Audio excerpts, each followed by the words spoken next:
ఉదయం పారంకోడి పులుసు పెట్టాను కదండీ! ఇంక సాయంత్రం అయితే రైస్ వండుకోకుండా ఇలా చపాతీలైతే వేసుకుంటున్నాము. అయితే ఈ చపాతీలకో స్టోరీ ఉందండోయ్! ఇలా సమోసా ఆకారంలో చపాతీలని చేయడము నేనైతే రాజమండ్రిలో నేర్చుకున్నాను. మా పక్కింటి ఆవిడ చేసేదనమాట.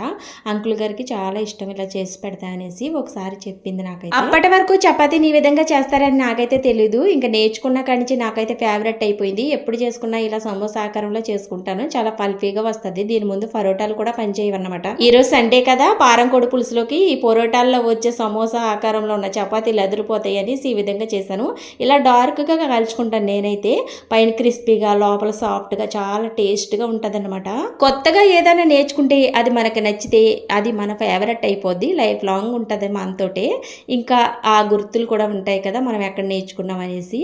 అలాగే దీంతో పాటు నేను కాకరకాయ కర్రీ కూడా నేర్చుకున్నాను. చాలా బాగుంటుంది వాళ్ళు చేసే విధానం. వండే ఆహారాల్లో ఇలా చిన్న జ్ఞాపకాలు మీకు కూడా ఉన్నాయా?